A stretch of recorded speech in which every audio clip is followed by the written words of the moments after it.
Hi everyone, it's my pleasure to be with Professor Peter Wakker, and thanks for your time, Peter. And it is in continuation to the web seminar that you presented a while ago. And I will start from the first question. Peter, so what are the main implications of your talk, of your findings? Yes, so that's what I presented in this group.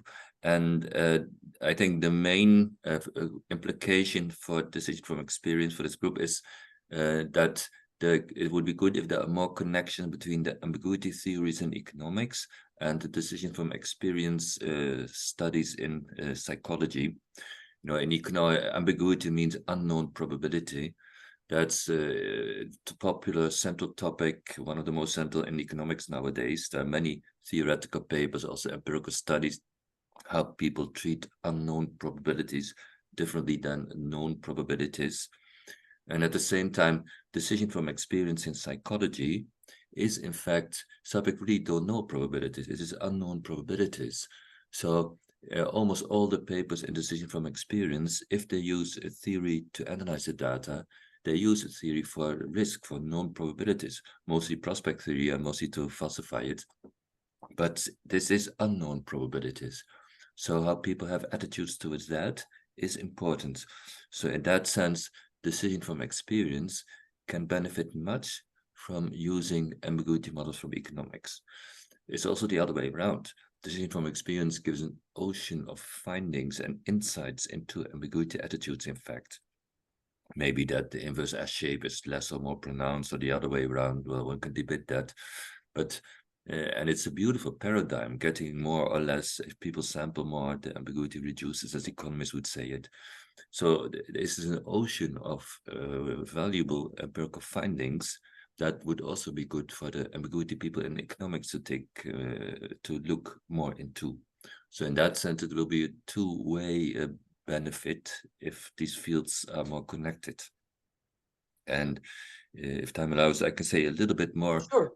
But I also said in the lecture, and one difficulty in connecting these fields is that in decision from experience, what is usually going on, maybe subjects don't know, but experimenters always do it. They do idea sampling, meaning repeated random independent samples from the same underlying distribution. That means in particular that an outcome in every sample and really reality has the same likelihood. And but in economics, in the ambiguity models, usually people consider outcomes with different degrees of likelihood and degrees of likelihood with different outcomes associated. That's usually, you need that richness to do much modeling. So that is one of the difficulties in connecting the two fields. And one thing that I suggested in my lecture is, I would really like if in decision from experience, people would do an outcome swapping approach. What I mean, you would sometimes say to a subject, now if in the next observation you see the outcome 20, then in reality we're going to give you outcome 40. So that in that way, likelihoods can be combined with different outcomes, and outcomes can be combined with different likelihoods. Then you get more richness in your observations. It becomes more easy to use the ambiguity theory from ambiguity. And I think that would be an interesting variation of experiments going on in decision from experience. So that was one of, so this is one specific recommendation, but the general recommendation that ambiguity theory and decision from experience would benefit from learning more from each other. That's the main, I'm not the only one. Several people have said this. Of course, it's easy to say and see. But that would be the main implication that I hope my lecture would propagate. This is very interesting what you are saying. So do I understand correctly? Basically, what you are saying is that we guys in decision from experience mostly study static environments, while you guys in the ambiguity literature mostly study dynamic environments. I haven't talked, let's, to keep it simple, let's keep everything static. So the difference between static and dynamic was not really what was driving the things that I said. So I'm sorry, maybe I misunderstood it, Yeah, but you said that the probabilities change, while in decision from experience, we study environments when the probabilities are fixed. I mean, in this allow me study. to interrupt. In ambiguity, people are not assuming that probabilities are changing. Only they are unknown, but they may, like probability, maybe there's not even probability, just likelihood, whatever you call it. Let's keep it static, that in itself doesn't change. But the likelihood of events, one particular likelihood, when I talk about that outcome swapping, it then you would have the same likelihood. It doesn't change, but it is the same, but it's connected with different outcomes. Now, there's a quite subtle, I'm not sure if I should explain.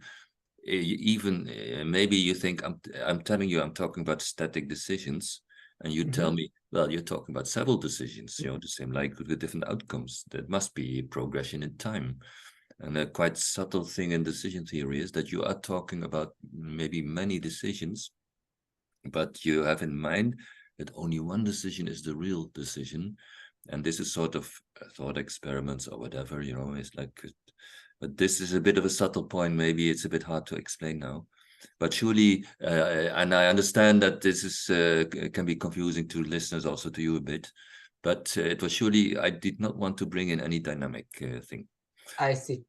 So thank you for this clarification. And you mean, going back to your swapping point, so basically when I see the outcome 20, I know that the conversion rate, let's say, is 20 to, it means 20 cents or $20.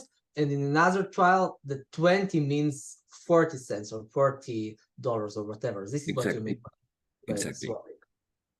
I see. Very interesting idea. I hope that one of our listeners will take it up. Yeah, I hope all. What do you say?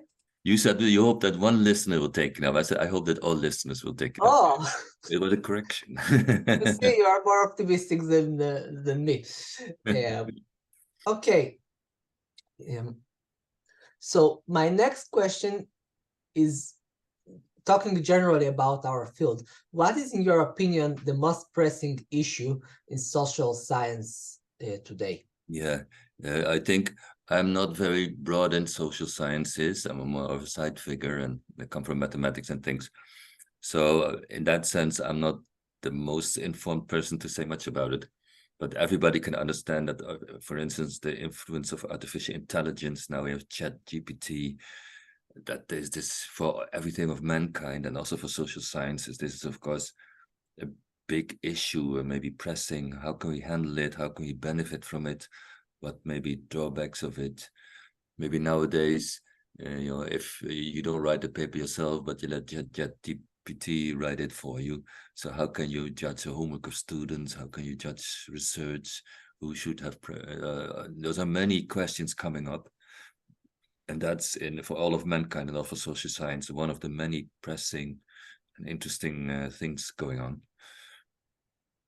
I agree. And you, by the way, it's related to ambiguity, I think, or ambiguity aversion, in the sense that you say that the example of how can you judge if the student wrote the work or maybe the chat wrote the work. Maybe you cannot know who wrote it.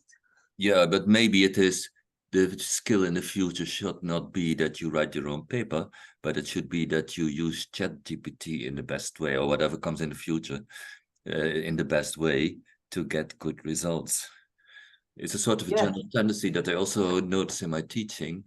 The more we go on in time, the less it becomes important to have concrete knowledge, and the more it becomes important just to know where to get things. And maybe I do the old-fashioned teaching where I want people to memorize formulas and reproduce things.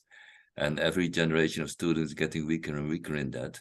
But students are getting better and better in other things. If they must present something, they have the most beautiful background information. They find it on the internet. So in that sense, times are changing. Or maybe I can mention another pressing issue, and that is the replication crisis that is happening in many fields. Now, I have a view on that a bit different than other people. I have in statistics, I'm what they call a Bayesian. I think classical statistics with p-values, significance, probability, those are not good concepts. And I think much of the replication crisis is due to these bad statistical concepts. I think as long as we use classical statistics, where the rule of the game is that you specified your statistical test before you saw the observations, and in practice everybody does it after, and how can we control all these things? And I think, and others with prior registration, I think there will never be a solution of this problem as long as people go on to use these bad concept of classical statistics. If you use Bayesian statistic concepts, I think then we can find ways out. And that's another pressing issue. Get better statistics and use it to solve the replication crisis and many other things. That's very interesting point of view on the replication crisis. And Peter, what is your vision for our community in the next, let's say, 10 years or so? Yeah, well, my dream, not my vision. My dream is that everybody will using my models and no my other models, but more concretely, I can't. What I said a moment ago, that more and more concrete knowledge is less important, and more knowing ways to get information is more important. So that will progress, and probably in 10 years from now, we will have computer facilities that we now cannot even dream of. In the same way as when a year ago or so, when ChatGPT came into being, I couldn't believe. If people ask me, when do you think this is possible? I think it will take a century more. And now it's just unbelievable. So there will be many changes like that. So in that sense, so it's not very concrete what I say here, but that's something that in 10 years from now, things will be quite different. And maybe I can also give another example of the times they are changing. The times they are changing, as Bob Dylan would say. But if now students have to present homework for 10 colleague students, I have to do a presentation in class.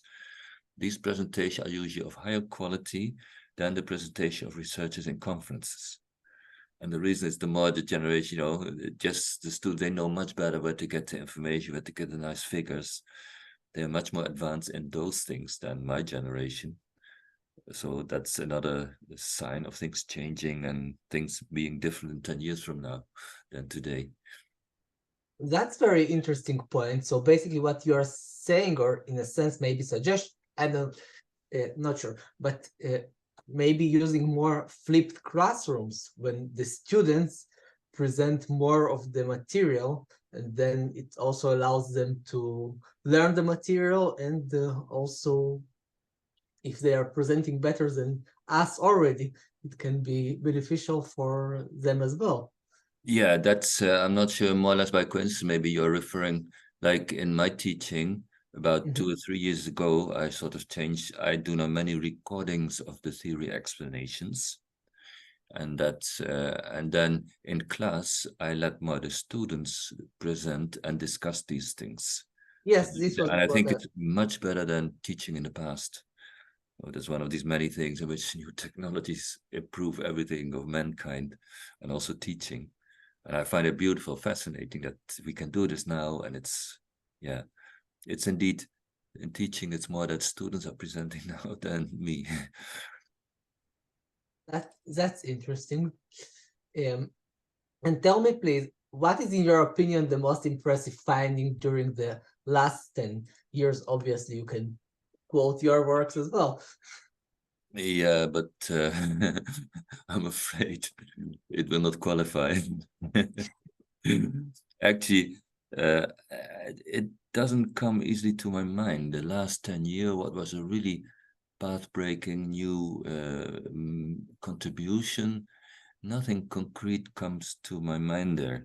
If I could go back a little farther in time, then Yes, sure. but then it's also maybe to see how important things are. You need more progression in time. Back in history, you can see at this moment we don't know yet what in the last 10 years was very good. Maybe in 10 years from now we can see that better.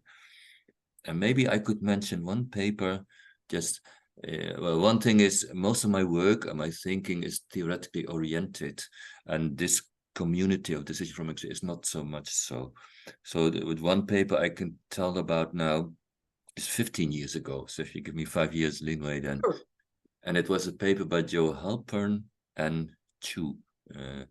And it was a paper, a theoretical paper. I think almost nobody reads it, nobody cites it. But this paper has really shaped my thinking. This paper, it's called Great Expectations, and it's something else. And it starts by, maybe I can now make public, I was a referee of that paper. It starts by saying that it will present a model that can accommodate every finding and that can never be falsified. Now, I started as everybody's thinking, Papa, come on. And I, as a referee, also thought, this is nonsense. I'm sure I'm going to reject the paper. But I ended up being completely fascinated because they start saying more or less that every decision-making model or behavior can be interpreted as a generalization of expected utility, which is this standard rational model. And then by just being lenient enough on calling it generalization, then all kind of special cases, all the models that we have are special cases of that, of course, can be obtained by adding the proper degree of individuation. Now, individuation may be a term that many people don't know. It played a central role in a 1991 book by John Broome, a brilliant book. And I'll give a little bit of a hunch of what that is about. And for instance, imagine you look at the LA paradox and you think, this behavior for me would be a good thing to do. It would be rational. But imagine also that you believe, like I do, that expected is a rational model. You don't want to give up on that. Then you may use a paradigmatic defense.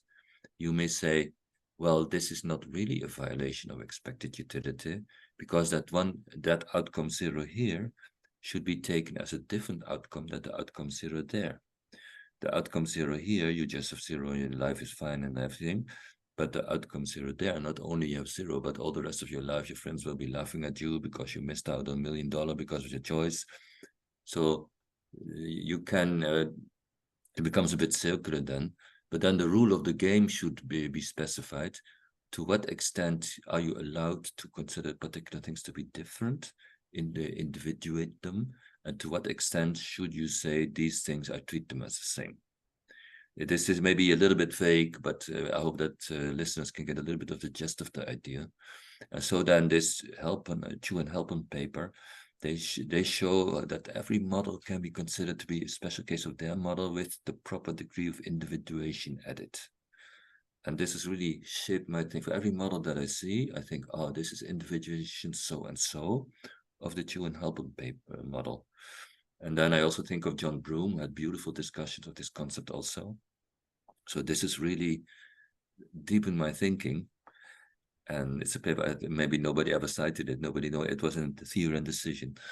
But that's, that's typically a long shot journal. There are sometimes wonderful, many papers get not cited much, but sometimes there are just brilliant ideas in that journal. They couldn't appear in top journal because the referees would, you cannot deviate too much from mainstream to be in top journals. So that is one paper that really influenced me much. That's very interesting. So can I interpret it as if I have enough parameters, enough degrees of freedom, each model can be basically suggested as true? Is it another way to summarize what you are saying about that's this? part of it, and then you must have the right degree of which parameters you allow and which you don't allow. That can be interpreted as individuation, and that's one way of putting it. Yeah, so they put that central point that you say, then have nice words and interpretations to give more flesh to that, but it's a good summary. Yeah. And tell me, please, you said maybe these optimistic interpretations that maybe we need more time than 10 years to appreciate the great findings within the last 10 years. Here is a more pessimistic interpretation, and tell me your opinion about it. Maybe we are in a sense in a crisis, in a sense that there are not so impressive findings in our field in the last decade or so, and maybe we are doing something, I don't know, wrong, or we as a community have to focus on publishing or perishing rather than finding the really impactful phenomena.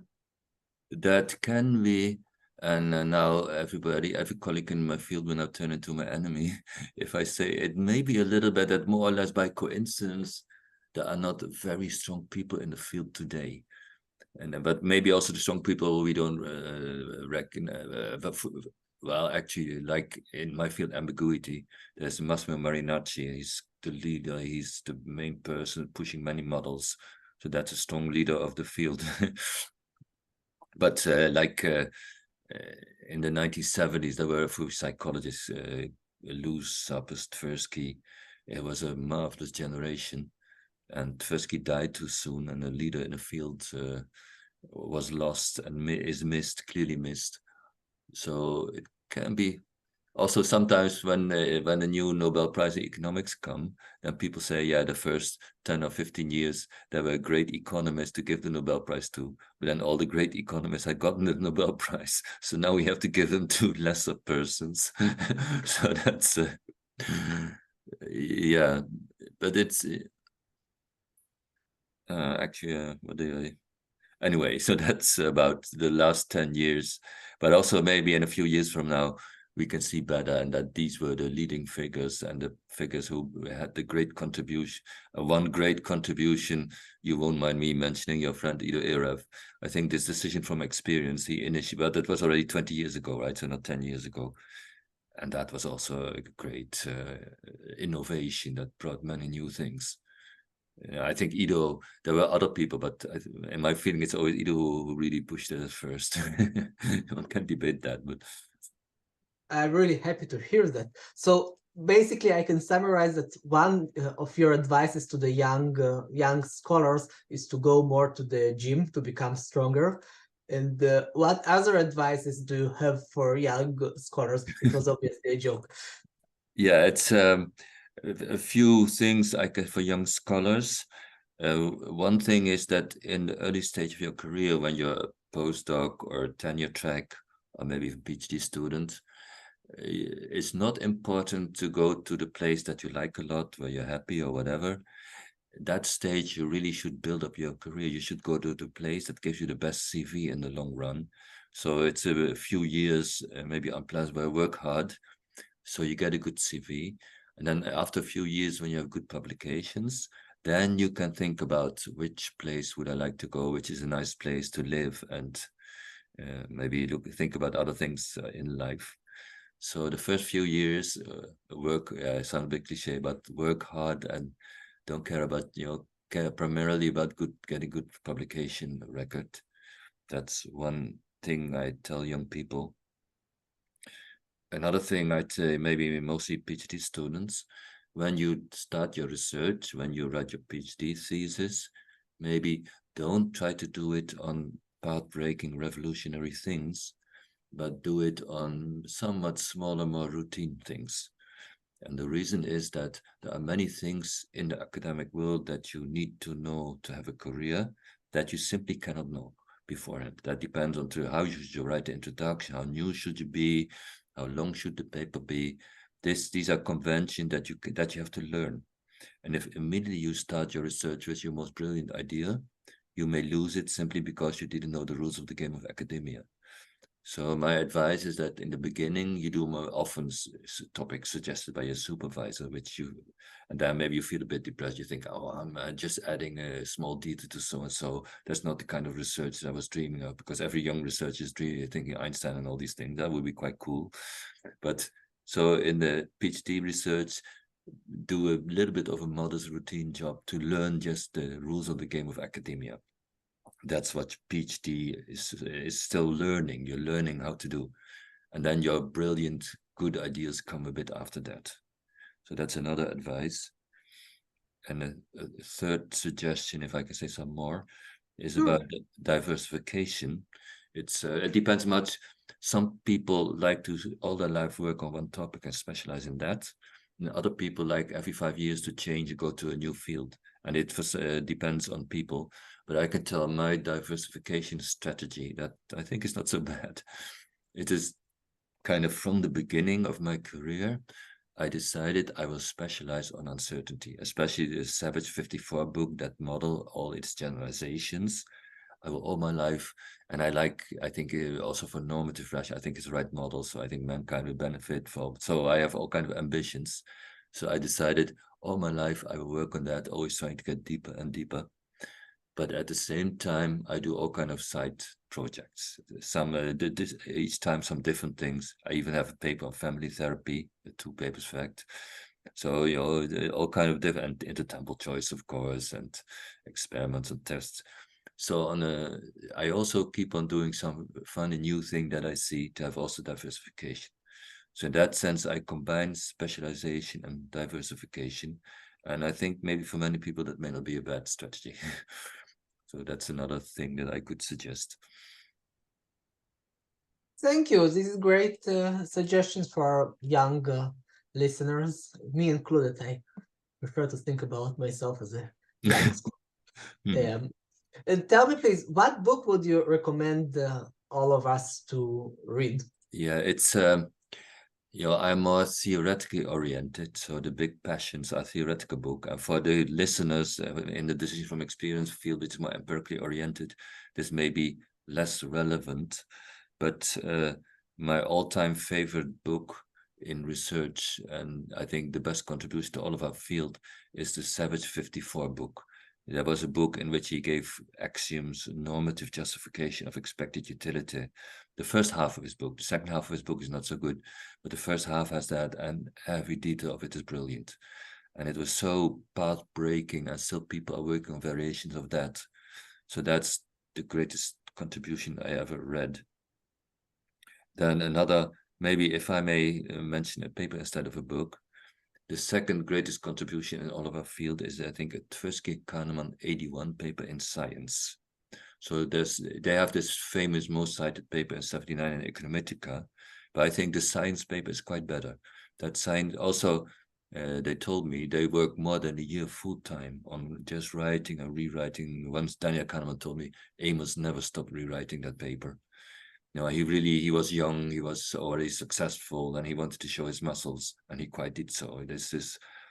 And the reason that I like that paper quite more than almost all other papers is that, unlike in that paper, they take normative point of view. They discuss rationality. In most of the papers, they have psychology, they want to do empirical, they don't want to get, and it's difficult. But in that paper, for every phenomenon, they also discuss the rationality side. They is so very deep and every word to the point, and then combined, so this deep thinking of Tversky, but Kahneman comes also in. I work with Kahneman, so I can see with my own eyes. He's brilliant in a very detailed, complex philosophical issue. He writes only one paragraph of 6 lines. It's completely simple language. Everybody thinks they understand what's going on. If you look better, you see that every philosophical issue is handled there and put in the right place. So if you are aware of the philosophical issue, you see they are handled there. And if you're not aware, you just find it easy reasoning. This magical gift of right, that's Kahneman. Of course, this combination of the two the paper is just marvelous. I discuss it every year with students who have to read it. I read it every year. I keep on finding new things. So that's also a paper that I would advise everybody to read and study and restudy. That's very interesting, and I agree with you. Writing in general, I think it's very challenging for most of us, at least, maybe perhaps for all of us to a certain degree. Yeah. Well, I could go down the list, but I don't have time. Well, those were very influential works. Maybe let me then one. It was written by psychologists Kranz, Luz, Sappers, and Tversky. 1971, they wrote a book, Foundations of Measurement. And that it's more a mathematical axiomatic book. And maybe people think, well, psychologists don't do so much. It's more economist business. But this was a generation of psychologists. It's more or less by coincidence. A few brilliant people came together. They worked at a higher level than we've seen after in that domain. That book, I learned they have techniques just more advanced and better understanding. Like in the ambiguity theory nowadays, most people use the Anscombe-Alman framework because they don't understand the techniques that were in that book of 71. So I was lucky in my youth that I already was exposed and studied the book. And many of my papers, I think I can do better than others simply because I know that book. So that's also But the book is not easy to read. There are many results. It's not well focused. So you have to, but if you go through the book, then even right now, you're 50 years ahead of your field. So that's another magic book. So you're telling our listeners one of your competitive advantages. Yeah, yeah. Revealing one of your secrets. Yeah. Yeah, maybe in the Middle Ages, people said we can be better than the Romans and the Greek, because they were good, we can copy them. But we have the Bible, the Christian, at least the Christian part, I'm talking in Europe now. We have the Bible, so we can be better than them. And I feel I am like that. I can just copy everything that the economists do, but I know the Constitution 71 book, my Bible. So that's why I can write better things. Peter, thank you so much. It is so interesting to hear your thoughts on these different questions. I want to thank you for your time, and thank you again for agreeing to participate. And I hope to see you in the future in our seminar. Yeah, I'll do it. I'm glad I got the chance to get attention for my opinion. So thank you for that. Thank you again. Okay.